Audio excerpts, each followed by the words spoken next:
Hey there folks, I'm Ruby Juice, and today I want to talk to you about the global market on the Farm Sim Network, or FSN. This is one of my most requested tutorial videos. There is a whole lot to this GM beast on the FSN website, and it can be pretty lucrative if you can get it figured out. And I'm not a total expert at this point, but I think I definitely know enough to tell you how to at least get started, and then we can all figure it out together from there. But I definitely have the basics down, and so I wanted to share that information with you, help you get going on the global market, and help you start making some money in that meta account, because as I've found, it definitely helps boost your income throughout the year, especially in those slow times in the winter and that sort of thing. And it also can help you make some extra money on the crops that you do harvest once you become a farm manager. So first of all, how do you get to the global market? You go to the Interactions tab and then Import-Export Center, and you'll land here on the global market homepage. And so here on this homepage, it shows you the current market pricing for all of the available global market economies. So there's a whole bunch of different countries. You can look at the pricing for each individual crop. So if we look here, it always defaults to wheat, and you can see the price for wheat in all of these different countries. And the price here is not an average, but it's something along those lines. Basically, it lets you know generally what the price will be for that commodity in that country. And we'll get to what buy and sell orders are in just a minute. But all you need to know is basically that this is the average price for this crop in this country. So obviously, when you're looking to buy, you want it to be low. When you're looking to sell, you want it to be high. So to check different crops, you just pick the crop you want from the drop-down and view market info. And now we can look at the price for canola in all the different countries. Pretty basic.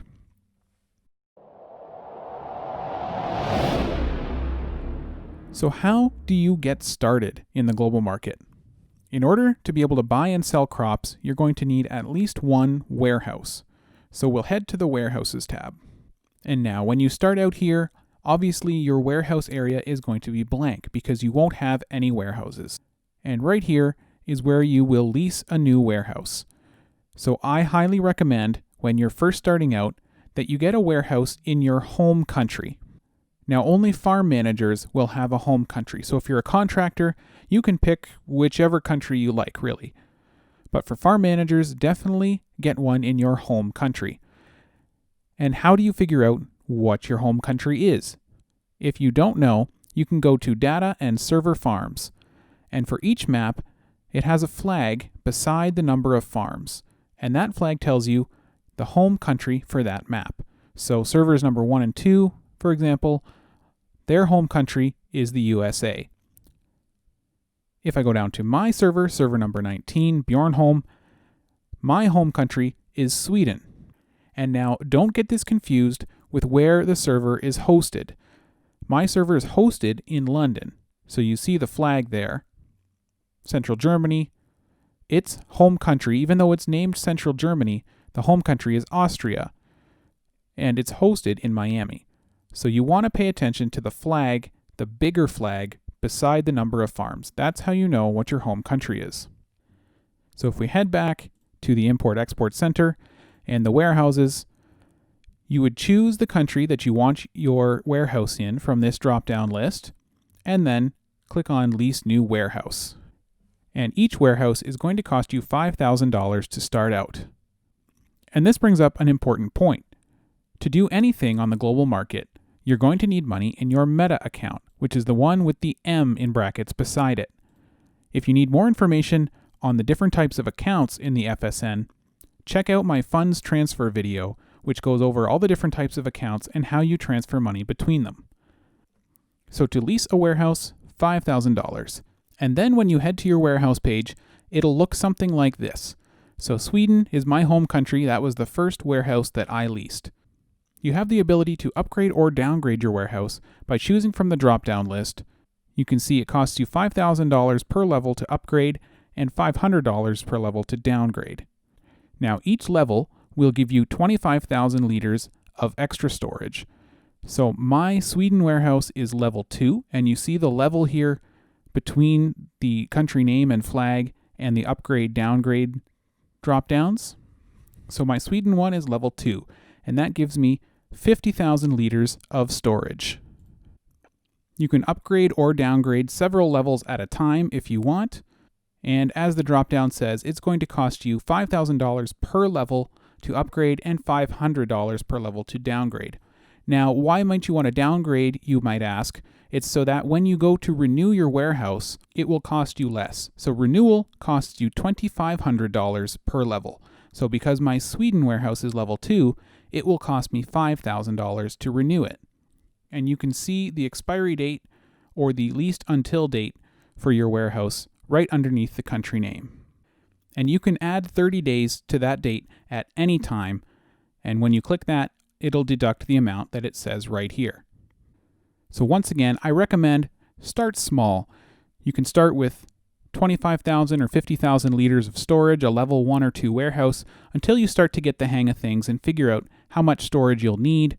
And of course, when you start harvesting, you'll get an idea of how much storage you need to keep your harvest and send it to your warehouse. And again, I'll talk a little bit more about what to do with harvested crops a little later on in the video.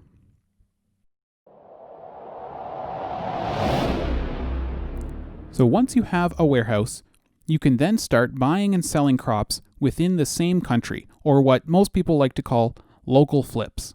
So in order to do that, you just click on the country name in your warehouses tab, and then you're brought to this page. It says Import-Export Details. Now, don't be confused by that because you are still just doing things locally. And here you see you have a list of buy orders and sell orders. So buy orders is the FSN universe wanting to buy your product. So you're selling your crops to the FSN world. The sell orders is the FSN world selling you crops. So that means that you're purchasing these crops on the right-hand side from the FSN world, and you could sell them back to the FSN world on the left-hand side here under buy orders. Now, it might be a little bit overwhelming with all the numbers all at once. So let's break it down. First things first, I recommend sorting by crop. So I usually go crop by crop down the list to see what kind of deals I can get. So if I choose wheat and filter the results, now I'm only looking at buy and sell orders for wheat. And they're always sorted with the lowest prices on top and the highest prices on the bottom. And prices are always per 1,000 liters. So you see here, there are 3 different sell orders for wheat. The lowest price is $279.05 per 1,000 liters. The highest price, $337.10 per 1,000. So obviously, when you're purchasing a product, you want to be buying the lowest cost product that you can get. So with wheat, if we were to buy some, we'd obviously want to start at the top of the list here. So generally speaking, when you're buying, you always want to buy at the top right of the global market page, the cheapest price in the sell orders. Now what I do is I look at the lowest price here in the top right under the sell orders, and I scroll and I look at the highest price in the buy orders. So I look at what can I buy the product for, and then what could I sell it back to the market at. So right now, I could buy wheat for $279 per 1,000 liters, and I could sell it back at $331 per 1,000 liters. So that's a gain of about $50 per 1,000 liters. Now the other thing that you need to be aware of is these numbers here. And you see min and remaining. So the number on the left is the minimum amount of the crop that you need to buy if you're going to buy any. So if I were to say I want to buy 100 liters and I click on fill order, it'll show me the value must be greater than or equal to 1,162. I have to buy at least the minimum that is being offered. So then if I scroll down here, I see that the minimum amount that they will buy in this order is 2,370. So I need to buy at least that much of the crop if I want to sell it back in this buy order. And this is the amount remaining in the buy order. So the most that you can sell once somebody sells 3,797 liters to this buy order, it will disappear. It will be filled. Now some of them have a minimum number and a remaining number that are different, like this one, and some, like the one just above it, the only thing you can do is sell that exact amount of crop to that buy order. So if I look here and I see there's 6,006 remaining in this sell order, and this has a minimum of 2,370, and it has 3,797 left, I say, well, I want to buy and sell the most amount that I can so that I can make the most money. I'm going to go up here and I'm going to buy 3,797 liters of wheat at $279. And then I'm going to go down here and I'm going to sell it back. So I'm making about $50 per 1,000 liters on this 3,797 liters of wheat. So click on fill order, and I have sold that crop. And now you see there's only 2,209 liters remaining in that sell order, and that buy order is now gone. So here's where you need to be careful, because you might think, oh, well, this is $280 per 1,000 liters. Here's another one for $327 per 1,000 liters. I may as well just buy this, and then I can sell it. But if you look at the amount that's remaining here, it's 2,209 liters remaining in that sell order. And you need to sell 2,356 to this buy order in order to be able to even do it. So if I were to buy this crop, I wouldn't be able to actually sell it to that buy order because I wouldn't have enough to meet the minimum. But what I could do is buy some from the next one down at $291 per 1,000 liters and add that to my warehouse as well, and then sell that to the buy order. Another thing to watch out for is there are several different buy orders here, all a fair bit higher than the sell orders. So I've got sell orders for $279, $291. Then I've got buy orders for $327, $325, $323, and $320. And the $320 has a very high amount remaining. So I could just buy up all of these sell orders, the cheap ones at least, and just sell them back to this one here. Or divide up my crop amongst the higher paying ones until I get down to not having much left. But what I always try to do is do the math so that I'll be left with none of the crop, because I don't want a few liters of wheat sitting around in my warehouse for no reason. So what I'm going to do is just buy up these sell orders.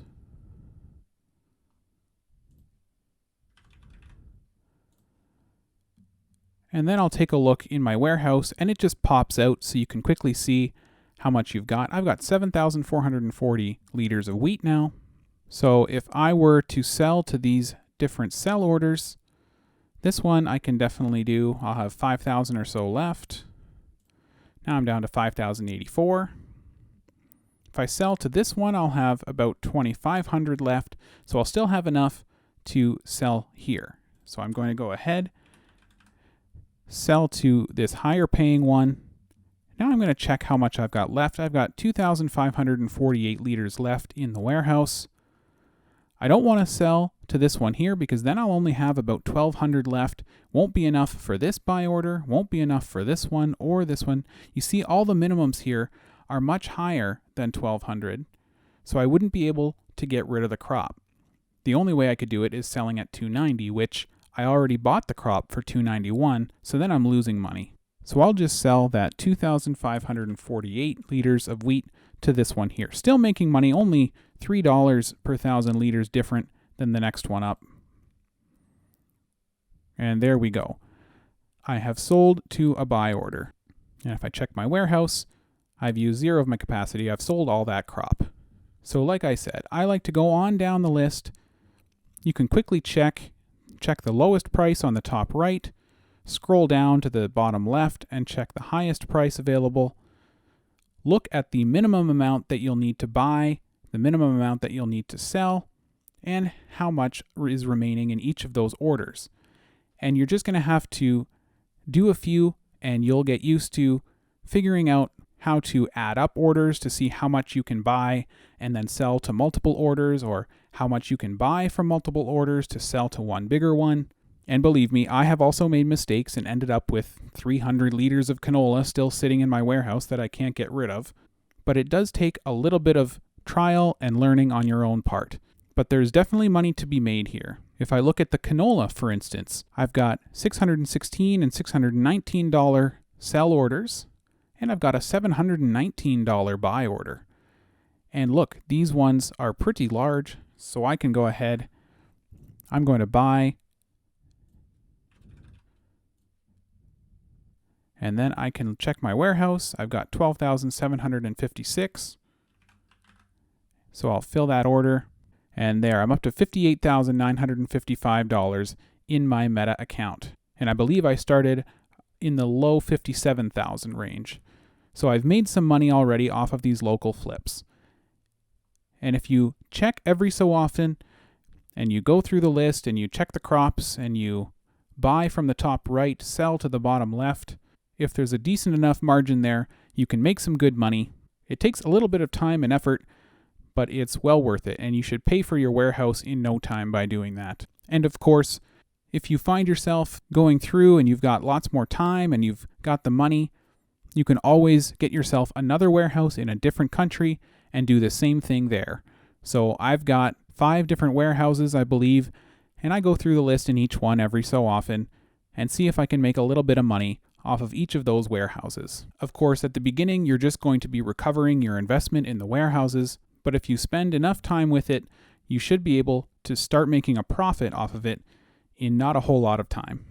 And so local flips are probably the easiest way to make money on the global market, the easiest and the lowest risk.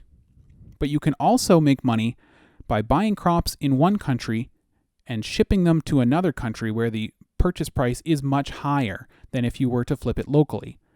But in order to do that, you need to have import and export licenses.